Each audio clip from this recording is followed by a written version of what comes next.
Hola, gracias por estar aquí. Hoy te traigo un audiolibro que puede ayudarte a entender mejor y sanar por dentro. Quédate hasta el final y si te resuena, no olvides suscribirte para más contenido. Ni lo que pasó ni lo que vendrá. Superar las heridas del pasado y mirar con ilusión el futuro. Como psiquiatra, suelo definir la felicidad como la capacidad de vivir instalado de manera sana en el presente, habiendo superado las heridas del pasado y mirando con ilusión el futuro. Los que vienen enganchados en el pasado son depresivos, neuróticos y resentidos. Los que viven angustiados por el futuro son los ansiosos. Depresión y ansiedad son las dos grandes enfermedades del siglo XXI. El 90% de las cosas que nos preocupan nunca jamás suceden, pero el cuerpo y la mente las viven como si fueran reales. Vivimos constantemente acuciados por cosas que no tienen por qué suceder. ¿Y si no apruebo? ¿Y si me despiden? ¿Y si no me aceptan en la universidad? ¿Y si no llevo a cabo bien este proyecto? ¿Y si no renuevo mi beca? ¿Y si mi pareja me deja? ¿Y si a mi hijo le sucede algo? ¿Y si enfermo? ¿Y si enferman mis padres? Ese "y si" constantemente tiene un impacto muy fuerte sobre el cuerpo y la mente. No olvides que solo puedes actuar, sentir y responder en el momento presente. Tienes que responsabilizarte sobre tu actuación en ese instante, sobre tu capacidad de proceder el hoy y el ahora. Si le preguntas a alguien qué le preocupa, te contestará sobre el pasado o sobre el futuro. Nos hemos olvidado de vivir en el presente. Vivir enganchado en el pasado. El pasado aporta una fuente valiosa de información, pero no puede predestinar el futuro. El hecho de pertenecer con la mente anclada en el pasado, de retornar una y otra vez a algo que ya sucedió, puede originar en nosotros efectos perversos, que van desde emociones o sensaciones como la melancolía, la frustración, la culpa, la tristeza o el resentimiento hasta la propia depresión. Todas ellas tienen un componente en común, y es que impiden el disfrute del presente. Al quedarnos estancados en el pasado, estamos impedidos para avanzar en la vida. La culpa. Pocas emociones pueden resultar tan tóxicas y destructivas como la culpa. Consiste en sentir que uno no ha actuado correctamente o que no ha cumplido con las expectativas que había generado, decepcionando así a otras personas o a uno mismo. El origen de la culpa puede tener orígenes o causas diversas: el nivel de exigencia o autoexigencia, la educación de los padres, los tabús exigidos, el colegio, la relación con los compañeros, temas sexuales mal formados o instruidos en la infancia, adolescencia o interpretaciones incorrectas o extremas de las religiones. De hecho, la culpa tiene varios focos. Puede originarse dentro de ti. En este caso, traes a tu mente siempre un fallo o una decepción. Tu punto de mira está en ti, en tus limitaciones o en tus errores. Te tratas con desprecio, con una dureza terrible que te impide avanzar y ver lo positivo. Puede surgir del exterior, cuando tu entorno te recuerda o te apunta con el dedo acusador. En la infancia, debería darte vergüenza. Si haces eso, pones triste a tu papá. O en la edad adulta, deberías haber estudiado económicas. No tendrías que haberte casado con... No deberías haber entrado en ese negocio. Tendrías que haberlo visto venir. Cuidado. Tanto las voces interiores como las exteriores pueden resultar igual de perjudiciales para la mente y para el cuerpo. La culpa hunde. No permite avanzar. Algunos sentimientos de culpa pueden conducir a estados de ánimo severos. Es relativamente frecuente tratar en consulta personalidades muy neuróticas, deprimidas, que se han instalado en un proceso de culpa que no consiguen sanar. Cuando la culpa tenga una base real, a veces sí cometemos errores graves. Intenta que ese pasado erróneo sea un impulso para mejorar, para aprender y para superar esa caída. El caso de Catalina. Catalina se casó a los 31 años. Ha trabajado toda la vida en una empresa multinacional, viajando por España y Europa. Disfruta con su trabajo y nunca ha sentido un instinto maternal. A los 33 fue madre por primera vez. Tras el parto, durante su baja por maternidad, comenzó a sentir un gran apego hacia su hijo, Eduardo. Ella misma se sorprendía, leyendo sin parar sobre bebés, lactancia y maternidad. Se dio de alta en varias páginas para aprender y estar informada. Acudió a un grupo de posparto con otras madres. Llevaba a su hijo a masajes y se dedicaba a hablar con otras madres sobre la evolución diaria y el desarrollo del pequeño Eduardo. Pasaron 4 meses y llegó el día que tocaba volver a trabajar. Ella, que siempre había sido una persona con gran empuje profesional, comenzó con sentimientos de angustia. Días antes de la incorporación, al retornar al trabajo era incapaz de desconectar de su casa. Activó en su móvil un sistema para ver cómo estaba su bebé a lo largo del día. Cuando se marchaba de casa, surgía en ella un sentimiento terrible de culpa por abandonar a su hijo. Ese pensamiento derivó en un estado de alerta y angustia por el cual no conseguía rendir en el trabajo. En su mente se agolpaban pensamientos de culpa y su único deseo era llegar a casa, abrazar a su hijo y estar con él. Se dio cuenta de que estaba forjando una relación enfermiza madre-hijo. Un par de meses más tarde solicitó la baja por ansiedad. Cuando la veo en consulta por primera vez me doy cuenta de que ha desarrollado un estado depresivo ansioso, derivado de la culpa.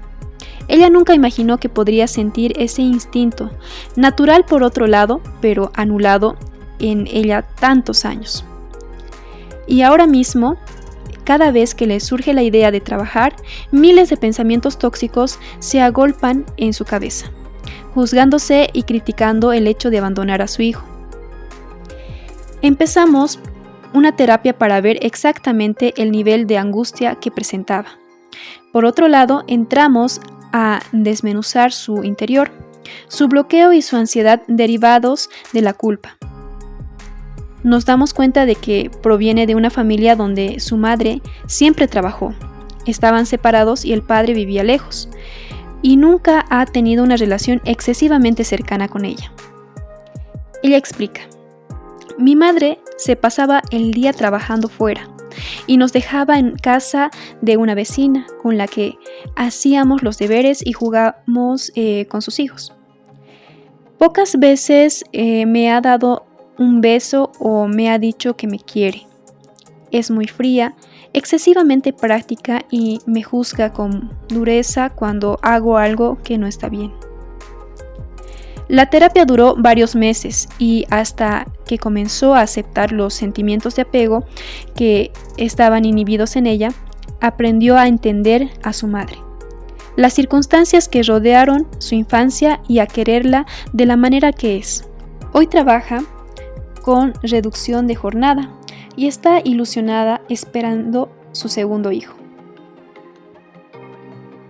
¿Cómo apaciguar el sentimiento de culpa? Fíjate y toma nota de las principales culpas que te asaltan la mente a lo largo del día.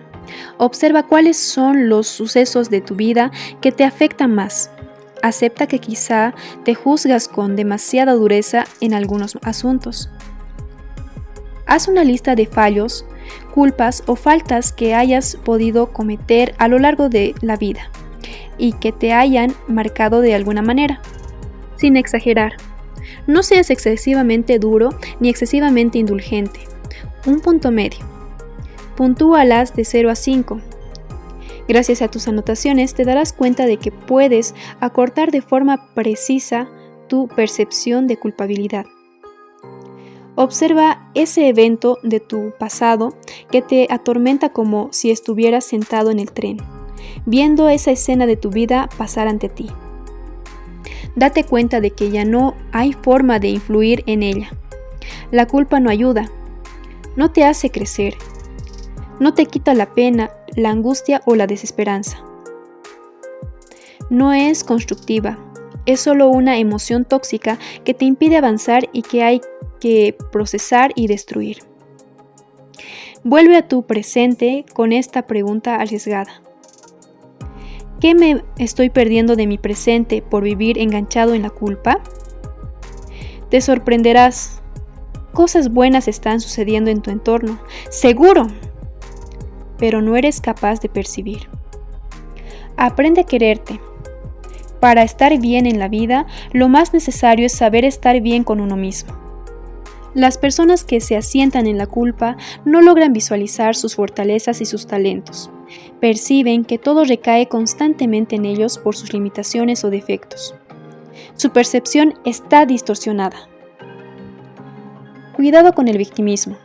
La culpa es una rampa deslizante que acaba en muchas ocasiones en el victimismo, comportamiento neurótico y tóxico que entorpece tu visión de la vida y tu manera de relacionarte con los demás. Busca en ti cosas que te agraden. Existen, pero en ocasiones tu estado de ánimo, tus anclajes en el pasado te lo impiden ver. Seguro que dentro de ti existen aptitudes que pueden ser un impulso para crecer en positivo, aunque disgusten a otros. Ahí está tu mayor reto, despegarte de la opinión y juicios de los demás. Fija tus valores. La culpa conlleva que todo el sistema de valores se tambalee. Uno no sabe qué cree ni por qué cree. ¿Qué rige tu vida? Piensa, si no estás siendo muy duro contigo mismo por algo impuesto desde afuera, o exigencias de las que te has ido cargando a lo largo de tu vida. La depresión. La depresión es la enfermedad de nuestro tiempo. Realmente resulta más correcto hablar de depresiones en plural, ya que existen múltiples tipos que pueden llegar a aflojar en la realidad clínica. Las depresiones constituyen en la actualidad una de las grandes epidemias de la sociedad moderna. En España existe en torno a 2,5 millones de personas que la padecen. Es una enfermedad y como tal tiene unas causas, unos síntomas, un pronóstico, un tratamiento y, en algunos casos, una posible prevención. Existen dos tipos, las depresiones endógenas y las exógenas. Entre ellas cabe un espectro intermedio, las formas mixtas. Por otra parte, existen depresiones reactivas, son debidas a motivos de la vida misma. Hoy en día se cree que todo aquello que está más entremezclado de lo que se suponía hace años, existe varios circuitos neuronales implicados en la depresión. Los más estudiados son los monoaminoenérgicos, serotonina, dopamina y noradrenalina. Pero no está demostrado que ninguno de estos circuitos posee una degeneración o disfunción clara responsable de la sintomatología, como sucede en la enfermedad de Alzheimer, Parkinson u otras enfermedades neurológicas. Algunos postulan hoy que la hipótesis neurobiológica de la depresión tiene relación con la neuroplasticidad en los circuitos encargados de las funciones emocionales y cognitivas.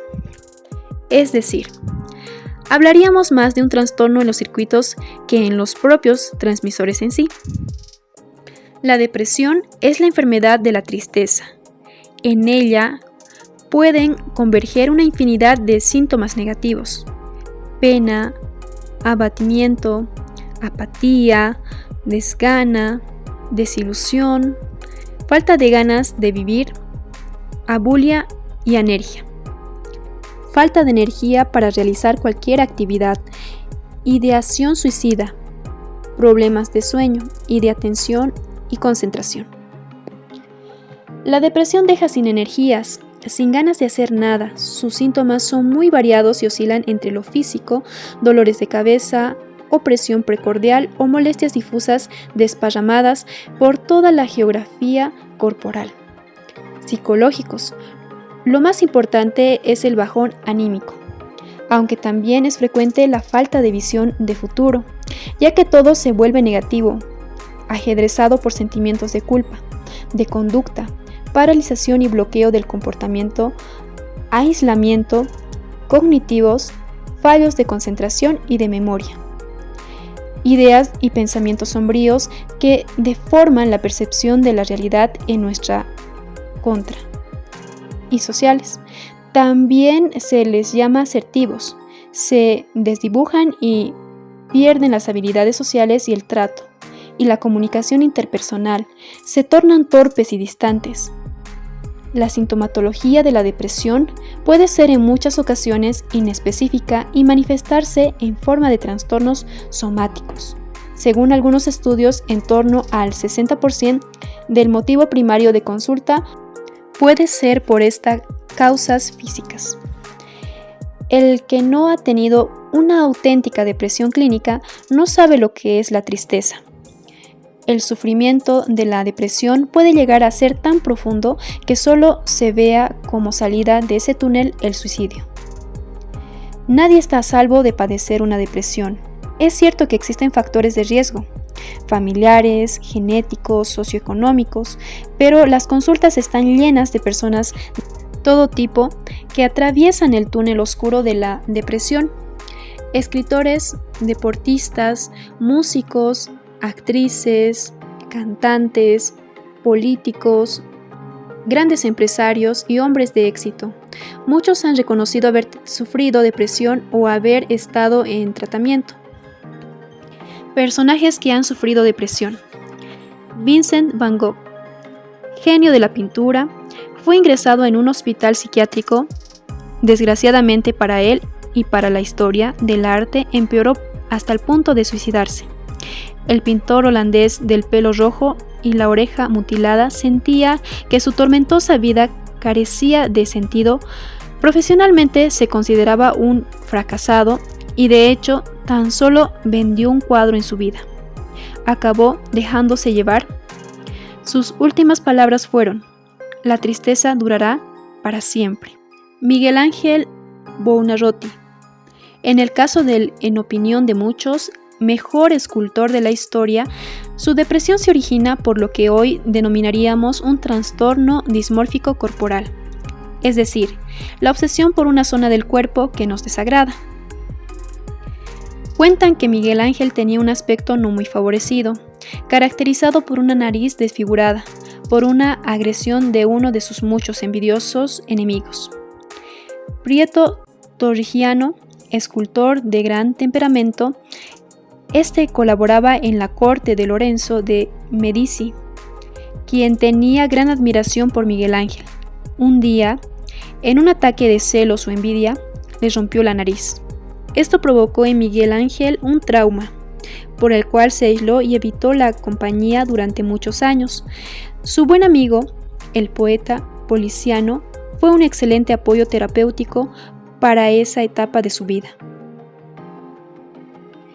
Ernest Hemingway sufrió una depresión grave al final de su vida. Sentía una profunda tristeza y desilusión. Para intentar curarla recibió varias sesiones de electrochoque, tratamiento entonces poco desarrollado y rudimentario, lo que provoca efectos graves y perjudiciales en los pacientes. Ernest perdió la memoria y su cognición se vio profundamente afectada.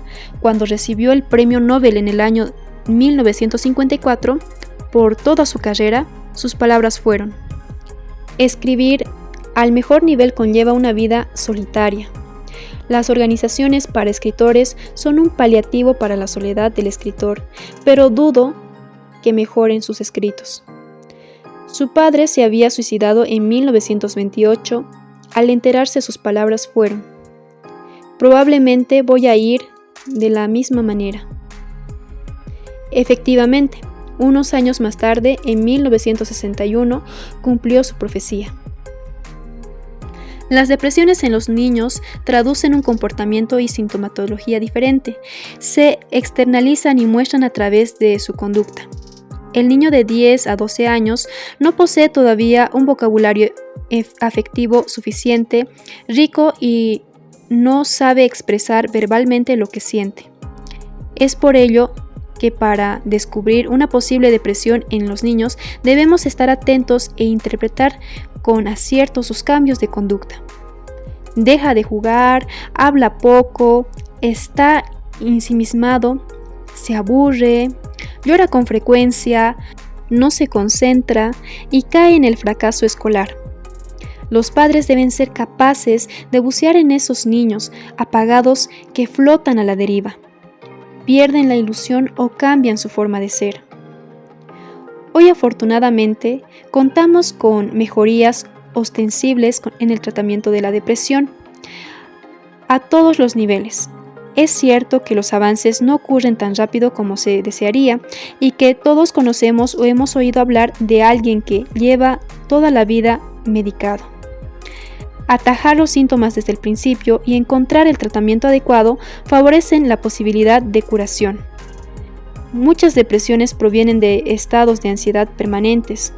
Esto lo desarrollé a continuación y por tanto el tratamiento debe ir orientado a trabajar las bases del cuadro anímico, la gestión del estrés y las emociones y el trasfondo de personalidad. Un ejemplo para la terapia.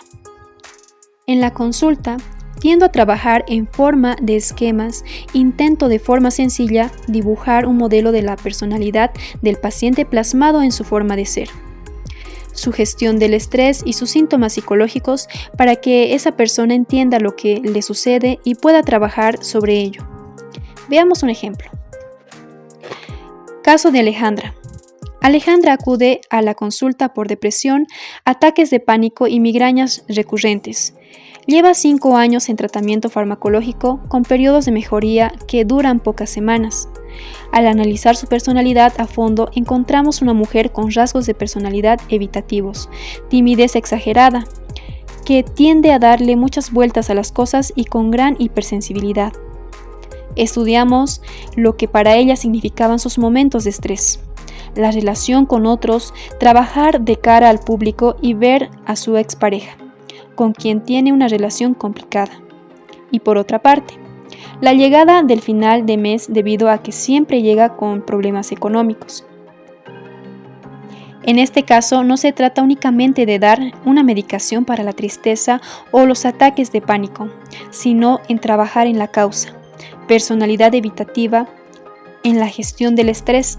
Para esta persona, trabajar en público y los actos sociales son un factor de tensión importante. Manejo de esta forma con conocimiento y técnicas de relajación y luego la depresión. Si precisa medicación, que a veces no es necesario. En mi experiencia en consulta, trabajando con este formato, el paciente entiende mucho mejor lo que le sucede, sabe exactamente cómo está trabajando su interior y qué diana terapéutica posee la medicación administrada.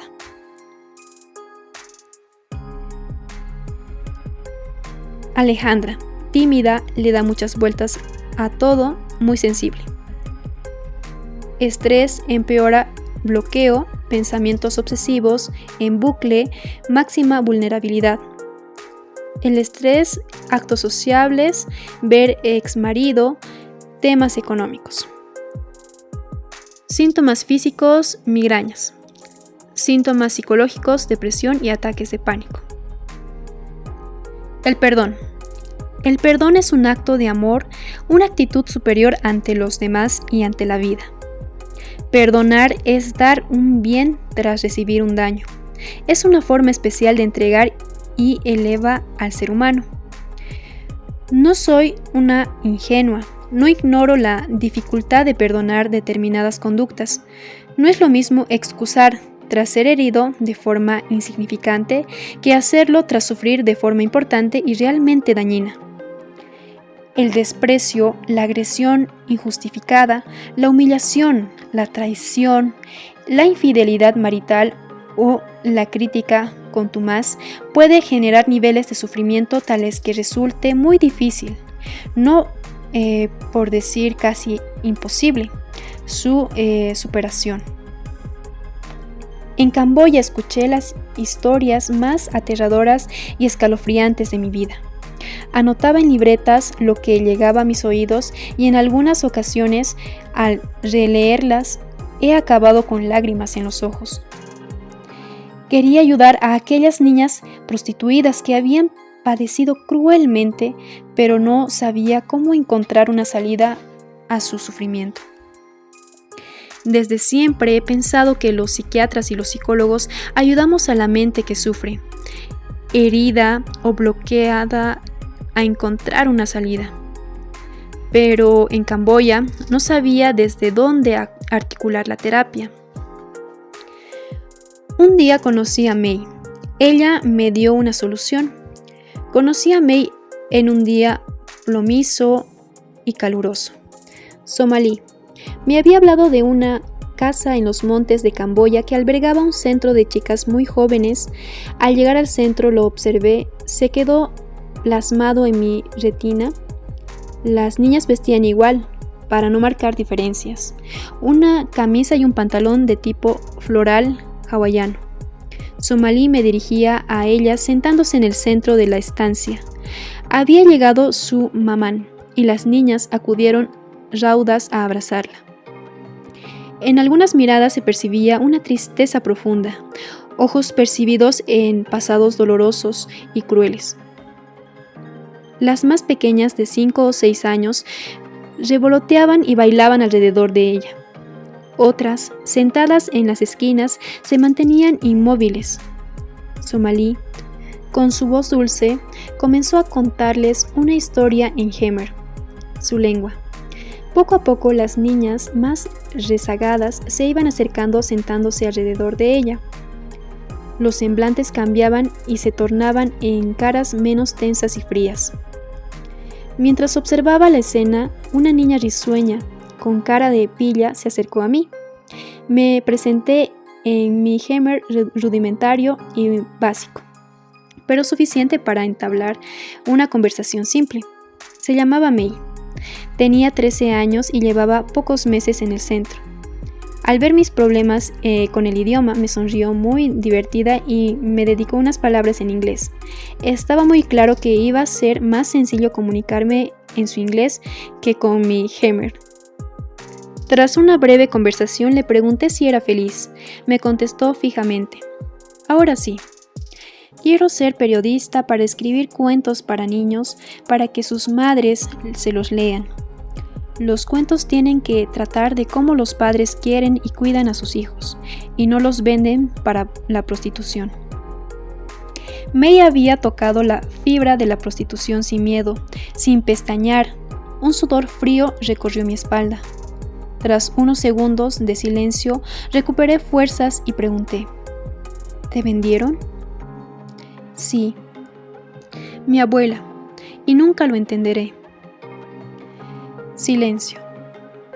Levantó la mirada y continuó: no tengo padres. Mis recuerdos empiezan con mi abuela, con la que yo vivía. Hace un año me llevaron a la casa de un empresario extranjero mayor. Éramos muchas chicas en la casa. Algunas cocinaban, otras limpiaban. Un día me llamó a su habitación, me quitó la ropa y me hizo cosas horribles que yo no sabía que existían. Yo solo gritaba, pero nadie podía escucharme. La abracé para intentar consolarla ante semejante evocación, pero ella no traslucía dolor alguno. Parecía recordarlo desde la distancia. Prosiguió: esto se repitió otros días, hasta que me di cuenta de que no podía aguantar más. Decidí escaparme y una noche solté la verja y me fui. No sabía dónde.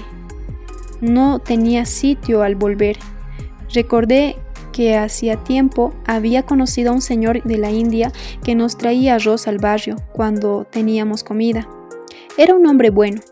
Me fui a la casa donde vivía. Era un misionero. Yo nunca había oído hablar de cristianos.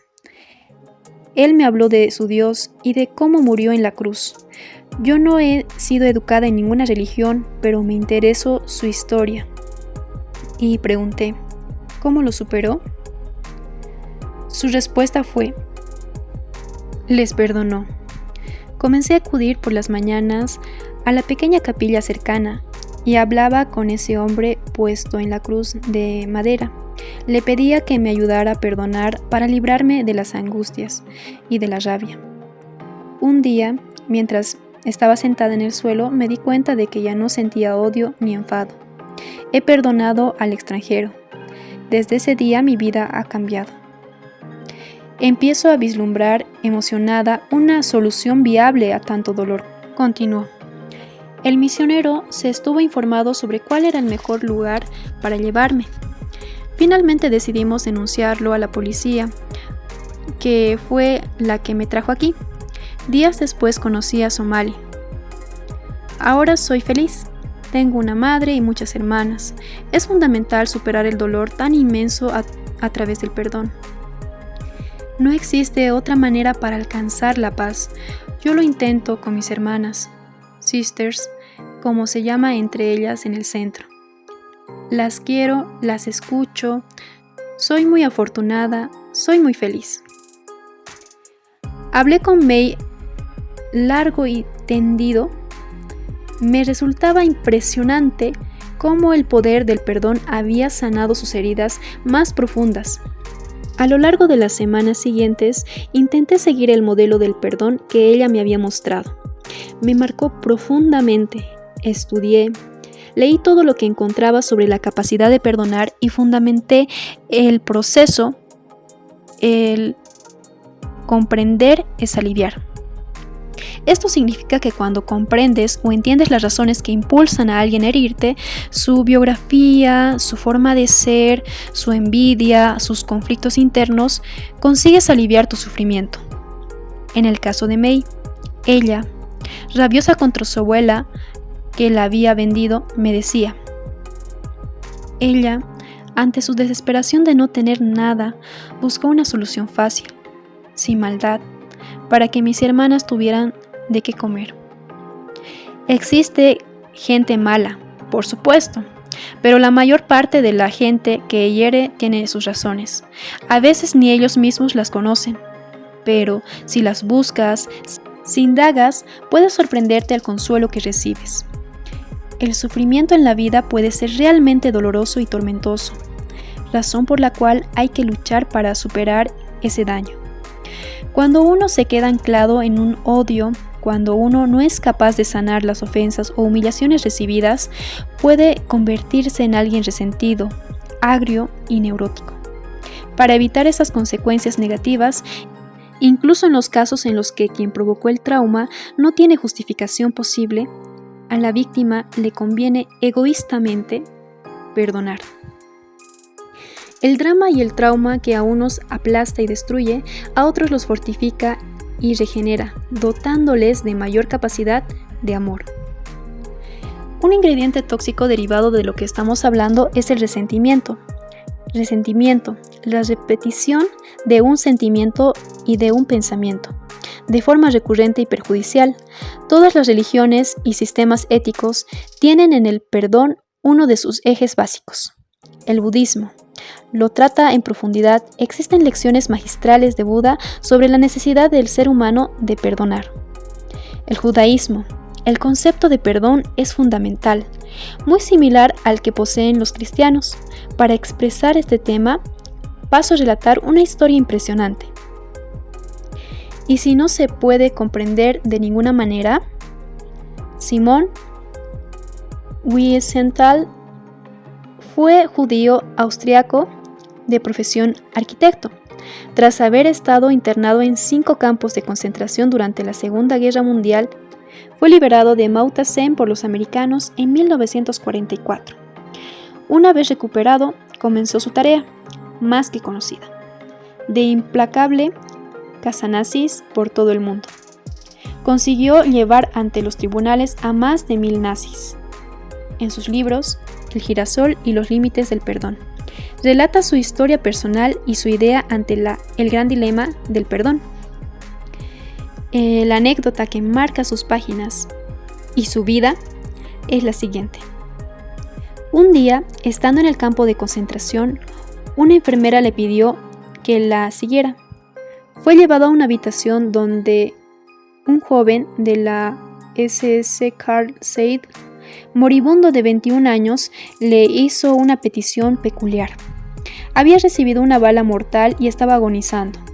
Carl, vendado casi totalmente, sin apenas poder hablar, solicitó a la enfermera que trajera a un judío antes de morir porque quería hablar con él. Durante las horas que siguieron, Simón se mantuvo al lado del joven, quien le iba relatando su vida. Necesitaba expresar quién era, su infancia y cómo había acabado en las juveniles de la SS, cometiendo atrocidades. Reveló a Simón mientras le agarraba fuertemente la mano. Una de las mayores brutalidades que había realizado, azotando y agrediendo brutalmente a familias judías, hasta terminar quemándolas en una casa de Dnipropetrovsk, actual Ucrania. Carl proseguía su relato incidiendo en los aspectos que más dolor le provocaban, entre ellos la mirada de un niño pequeño que intentaba saltar por la ventana, al que disparó. Durante las horas que permaneció a su lado, Simón no musitó ni una palabra. Las últimas palabras de Carl fueron: «Estoy aquí con mi culpabilidad en las últimas horas de mi vida. Tú estás aquí conmigo. No sé quién eres, solamente sé que eres judío, y eso es suficiente. Sé que lo que te he contado es terrible. Una y otra vez he anhelado hablar sobre ello con un judío y suplicar su perdón. Sé que lo que estoy pidiendo es demasiado para ti, pero sin tu respuesta no puedo morir en paz».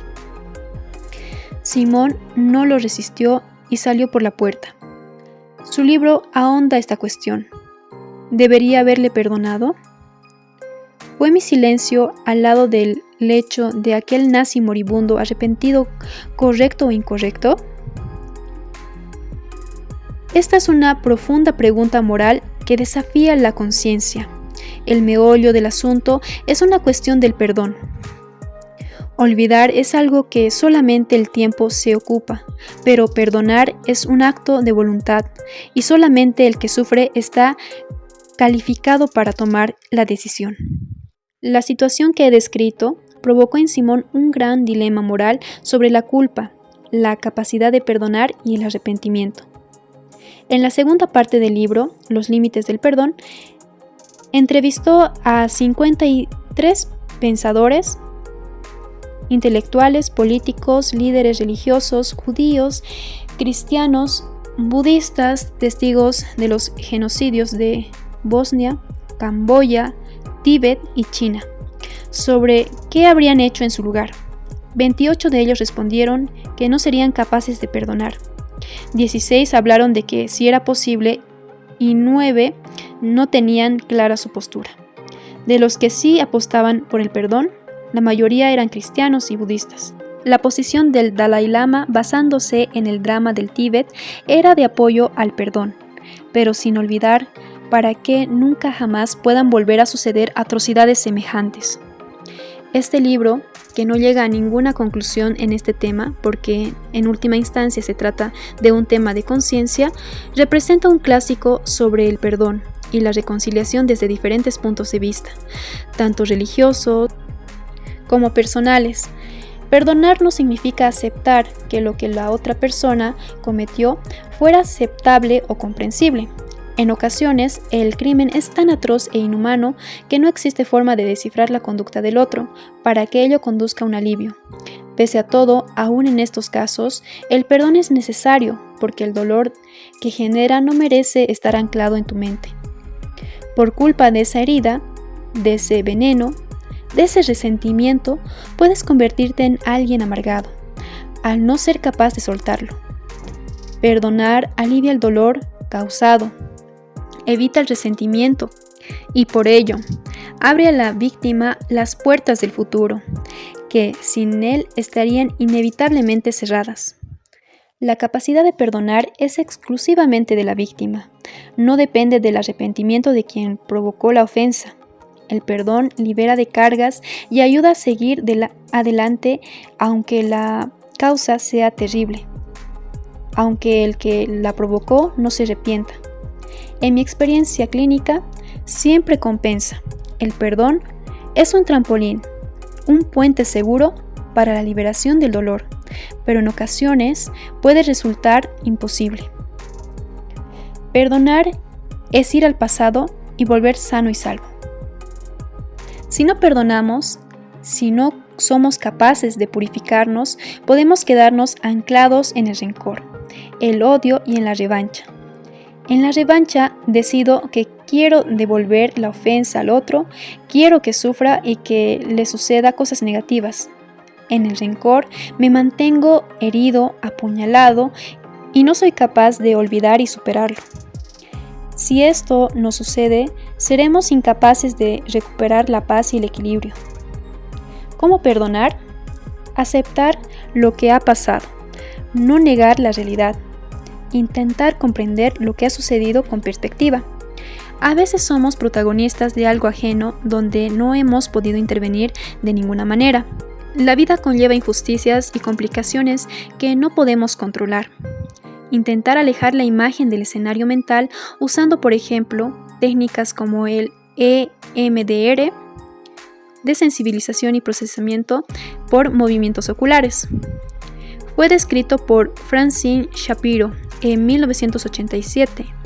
Es un abordaje psicoterapéutico y una técnica empleada para trabajar el trastorno de estrés postraumático. Integra elementos de diferentes enfoques psicológicos. Usa la estimulación bilateral mediante movimientos oculares, sonidos o tappings, golpecitos, por los que estimula un hemisferio cerebral cada vez. El EMDR presenta múltiples estudios de validación científica. Es útil para pacientes con traumas severos, muertes, atentados, abusos psicológicos o físicos u otros eventos difíciles que han bloqueado al paciente por alguna u otra razón. Lo empleé en Camboya con resultados muy satisfactorios. Trabajar el nivel de autoestima, la capacidad de perdonar, de sobreponerse a la rabia, a la sed de venganza o a la autocompasión es propia de personas que poseen fortaleza interior. Si ante un acto grave quien lo sufre es capaz de sobreponerse y perdonar, está haciendo una exhibición de seguridad en sí mismo, propia de alguien con autoestima sana. Ser optimista a veces requiere tiempo, pero el simple hecho de saber que puede crecer ante el dolor, la esperanza de superarlo, puede resultar un bálsamo para aliviar las heridas. Evitar anularnos con sentimientos de culpa. Cuidado con convertirnos en víctimas. Hay personas que ante una fatalidad se encierran en sí mismas y evitan progresar. Acudir a hechos pasados para autojustificarnos una y otra vez nos acaba enquistando, deteniendo nuestra trayectoria vital. Mirar hacia adelante. A perdonar se aprende cuando uno le han tenido que perdonar. Es un ejercicio sano rebuscar en nuestro pasado reciente, en nuestra propia vida, el perdón de otros. Ver a la otra persona como digna de compasión y la misericordia. ¿Qué es la compasión? La empatía es sentir lo que siente otro, ponerse en el lugar de otras personas. La compasión literalmente es sufrir juntos. Es una capacidad que eleva a quien ejercita. No solo entiende el dolor que atraviesa el prójimo, sino conecta con el sufrimiento, intentando emplear todas las herramientas personales para ayudarle a salir adelante. Trabajar la compasión desde el corazón tiene un efecto maravilloso en la mente, en el cuerpo y en la relación con los demás. Es una manera de liberarse de la rabia y del odio, aportando paz y equilibrio. Obviamente la capacidad de empatizar es distinta en cada individuo, pero puede trabajarse, lo que nos ayudará en nuestras relaciones personales y profesionales. Hoy existe un miedo enorme a sentir el dolor de otros, a acercarse al sufrimiento ajeno debido a que eso nos quita el placer de nuestro día porque nos sentimos vulnerables. Al sentir de cerca emociones de otros, podemos reabrir heridas de nuestra propia vida. No somos capaces de ayudar y surge la frustración de sentir que no se es útil.